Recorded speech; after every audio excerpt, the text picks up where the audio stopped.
3 full circuits now to do of the tower before the big sprint.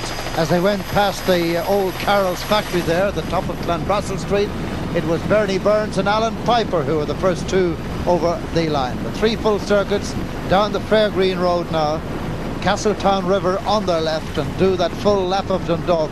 And still a lot of action in this group, a lot of pep. Remember, they had a fairly easy first 40-50 miles today before they sprung into action.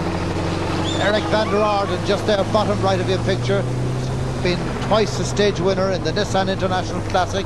Remember, he won in the rain into Galway in 1986. You saw Toon van Vliet there for a moment. Carla Bowman's the champion of Belgium going through. Adrie van der Poel, a quick glimpse as well. This is an absolutely super circuit here in Dundalk. It's the first time the Nissan has come here, and they really have laid out the red carpet. A great circuit this, wide roads, plenty of corners to break up the action, and it is a sort of circuit that will suit 1 or 2 sprinters, but we're getting an attack here from the Stuttgart team. Most unusual sponsorship, this one, Jim, because Stuttgart as a city is sponsoring this professional team, managed by our old friend Henny Kuiper, twice runner-up in the Tour de France, and that's Dean Woods, of course, the former Commonwealth Games champion. He was beaten in the World Pursuit Championship this year by Colin Sturgis of Britain. Dean Woods, though, racing now on the roads with 4 West Germans as companions, and the team, as you say, led by Henny Kuiper, not riding, of course, anymore. The great Henny, former Olympic and world champion. Great crowds in Dundalk, an enthusiastic welcome at the border town for this first professional race to come to town. And a bit of a move there being made by Michel Dernier from the Domex Weinmann team. That's the team of Adrie van der Poel. Thomas Wegmuller, Carla Bowmans and Patrick Robet are the other 4 in that team. So it was Dernier who led them through the lap there. Van Ende from Lotto and Alan Piper were the next 2. 2 laps to go for the field, and the crowd enjoying the first sight of the Nissan here in Dundalk. The man behind the window. And here's Russell Williams, that broken frame, but never one to miss the chance to play to the camera. Well, in fact, Williams has been stopped there by the referees of the race. He won't be disqualified. He still remains in the race. He will still, in fact, receive the white jersey later on as the new leader of the hotspot sprints. But in fact, he will be docked something like 16 minutes on the day. So he's lost all chance now as we watch Alan Piper here and Frans Maassen having a go as well. But poor old Russell Williams, any chance of overall victory, have gone away with that broken frame today. Great attack here by Frans Maassen. Memories of Limerick a couple of years ago now. This is how Maassen made his run for the line then, and he got swept up in sight of the finish. But now, with the colours of the champion of Holland on his back, maybe this will be his turn today. It might have been a little easier in those days when he was unknown, because now he's a champion of his country, and the bigger the reputation, the narrower the gaps. I think everybody was delighted when Maassen finally won this year, when he won the Wincanton Classic, because on almost every stage of the Tour de France, when he was in with a chance of victory, he put in an attack, and on no occasion did the attack give him the favour of a stage win. So when he came over to England and won the Wincanton Classic, that was a great return for a man who really does work very, very hard. And he gets all his tactics, of course, from Jan Ross, the manager of the Super Complex team. And there's the gap he's got at the moment, which means now the Panasonic team, Kelly's PDM Sidona team, are going to have to start chasing him down.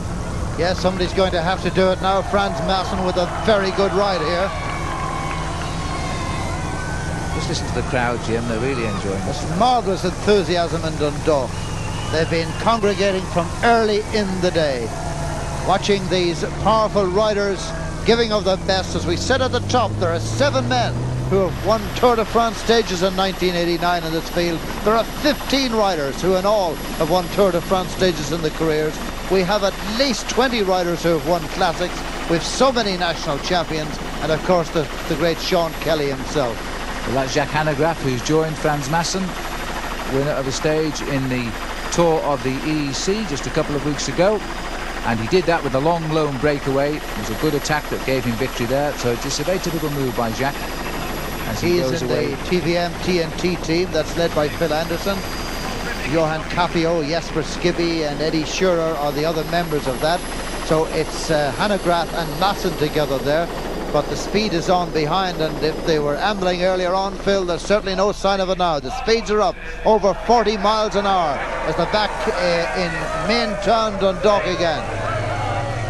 Well, there's a special sprint here. There's a prize on the line for the riders over the line, but then they'll also get 1 lap to go, and Hanegraaff is coming through, taking the race through completely. Hanegraaff comes through. Second then is Frans Maassen, but it looks as though the field is now chasing down rapidly the 2 leaders, and it could now be a day for the sprinters.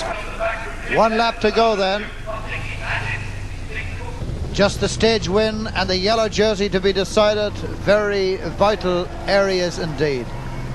A reminder of what happened today, that we had Lilholt winning the first hot spot and Russell Williams winning the next 2 hot spots, leaving Williams the leader in that particular category, and Gary Baker is the leader in the King of the Mountains, having won one and been second of the other.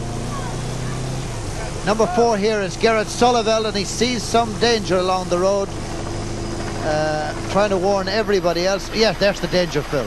It looks like a dog, Jim, and there's always a big problem with dogs because they do get frightened by the riders. I've got to say, this one looks as though he's counting them as they go past, but he's gone, and gone by safely. That was a fine piece of riding by the 2 boys at the front. Zolleveld, in fact, was attacking then, and he decided to slow the whole race down. This is Charlie Motte now, having a little dig at the front. First time we've seen Charlie have a little go. But let's not forget that it's Russell Williams. Oh, here we are. Russell Williams is leader in the overall in the hotspot sprint.